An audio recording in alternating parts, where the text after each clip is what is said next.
Lewis Hamilton's British Grand Prix return with Ferrari was meant to be a defining homecoming, a chance for him to stand on the Silverstone podium in red for the very first time, with the entire grandstand roaring for their national hero. But as the checkered flag fell, it wasn't champagne Hamilton was left holding. It was a bitter sense of what might have been. Fourth place, frustratingly close, but not enough. And the reason? Not simply the weather, strategy roulette, or even tyre degradation. The truth was far more alarming. Ferrari lost track of him. Literally.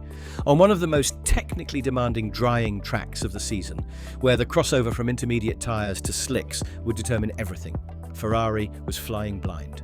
Their GPS signal for Hamilton had failed completely, leaving the pit wall without real-time location data, delta times, or pit window calculations for their star driver.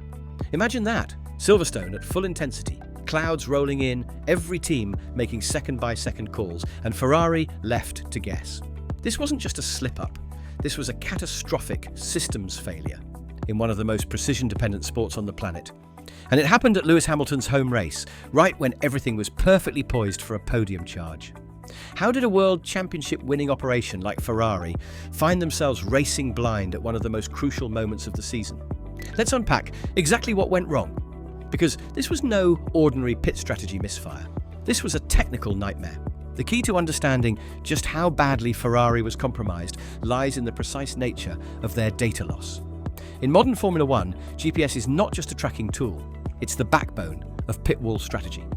Every decision Ferrari makes during a race is built on real-time telemetry streams, exact car position on track, sector times, delta gaps, and tyre performance trends, all visualized in milliseconds.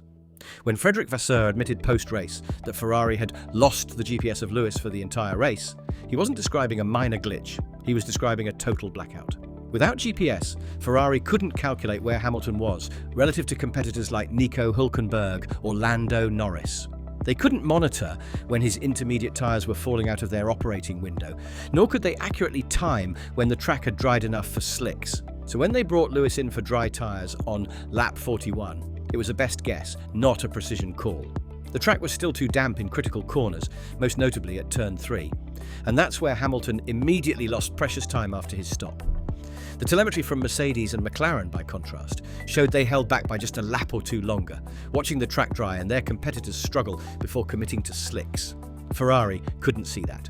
Their engineers were working with incomplete information, and in a sport where one lap too early can mean 10 seconds lost, that gap was fatal. Hamilton slid wide at turn 3, lost nearly 5 seconds, and when Hülkenberg pitted one lap later, Haas leapfrogged Ferrari for what became their first podium of the season. A podium Ferrari could have claimed, if they had just been able to see it. But beneath the cold technical failure was a far more human story, one that spoke to the fragile trust between driver and team. For Lewis Hamilton, this was meant to be the beginning of a new chapter at Ferrari, the culmination of months of adaptation and behind-the-scenes work to integrate himself into the rhythms of a team known for its passionate intensity, but also for strategic missteps.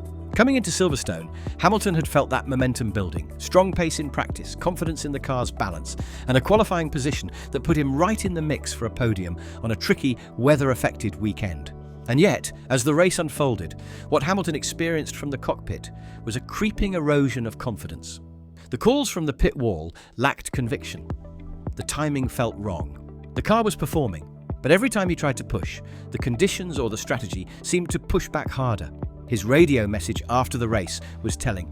"I had no confidence in the car," he said. "Every time I built it up, it got knocked back down." That isn't just a comment on car performance. It's a reflection of the psychological hit a driver takes when trust in the pit wall evaporates mid-race.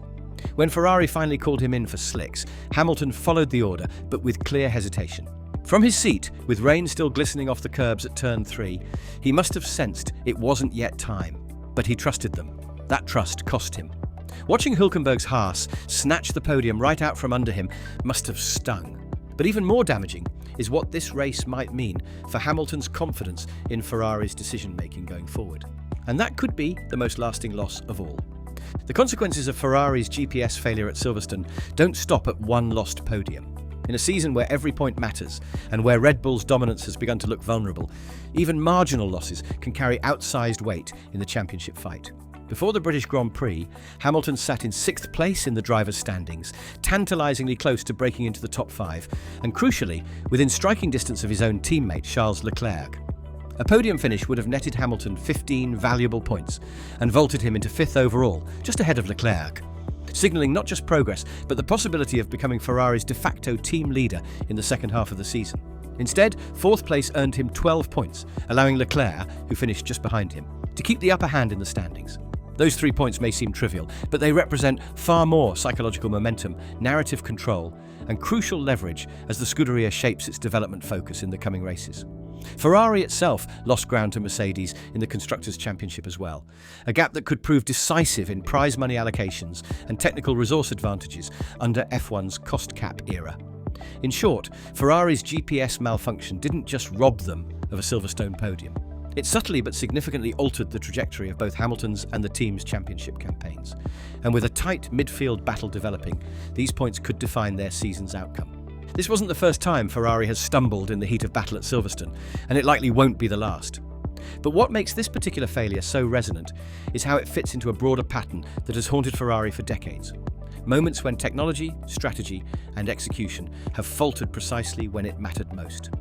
From the infamous 1999 British Grand Prix, when a pit lane error left Michael Schumacher with a broken leg, to Sebastian Vettel's costly spin at Silverstone in 2018, while chasing Lewis Hamilton himself, Ferrari's history at this track is littered with what-ifs. The Scuderia has always operated on a knife's edge, their passionate Italian approach producing moments of brilliance and heartbreak in equal measure. What we saw at this year's British Grand Prix was another entry into that long ledger, a small but devastating technical failure that derailed a promising performance. But this GPS blackout also speaks to a more modern dilemma facing Ferrari. In an era where Formula One is defined by data-driven precision, the team still occasionally feels analog in a digital world. While outfits like Red Bull and Mercedes build their race strategies on layers of predictive modelling and real-time analytics, Ferrari has often appeared reactive rather than proactive, their decisions tinged with hesitation and gut instinct rather than pure calculation. That was laid bare at Silverstone. Losing real-time positional data during a wet transitional race exposed Ferrari's vulnerability not just in software or hardware, but in operational culture. A culture still catching up to the demands of 21st century Formula One. This race wasn't just a setback for Hamilton, it was another reminder that for Ferrari, history continues to repeat itself, especially at Silverstone. For Ferrari, the fallout from Silverstone will be felt long after the paddock has packed up and moved on to the next Grand Prix. The immediate task is obvious. Identify and resolve the root cause of the GPS failure that left Hamilton's race compromised. But the real challenge lies deeper, in rebuilding confidence, both internally and with their star driver. Hamilton will head to Hungary next, knowing that his team misjudged a critical moment when it counted most. Can Ferrari prove they've learned from this failure in time for another unpredictable race, where track conditions and pit stop timing can once again determine the difference between triumph and frustration? From an operational standpoint, expect Ferrari to double-check every layer of their telemetry and data systems before Budapest, while the engineers refine pit wall protocols to ensure redundancy, because another blind race would be unacceptable at this point in the season. Strategically, this setback also places added pressure on Ferrari's broader campaign. With Mercedes closing the gap in the constructors' standings and McLaren demonstrating renewed competitiveness, every race now becomes a high-stakes opportunity to reclaim lost ground.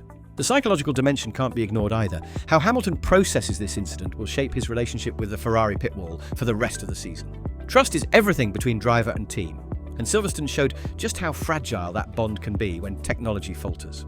The question is whether Ferrari can repair it, and fast.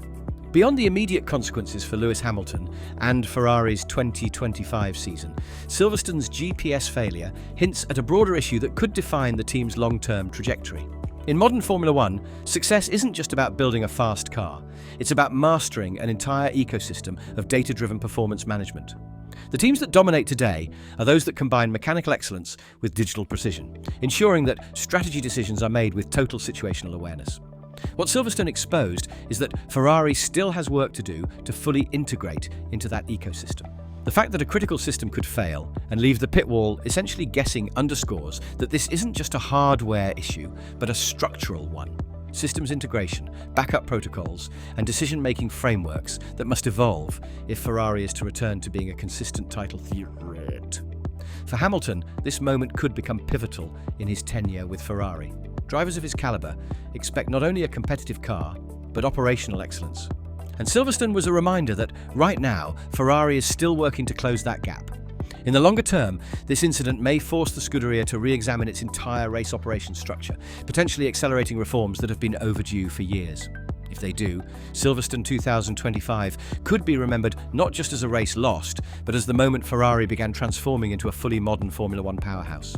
But if they fail, then this will simply go down as yet another chapter in Ferrari's long history of unrealized potential.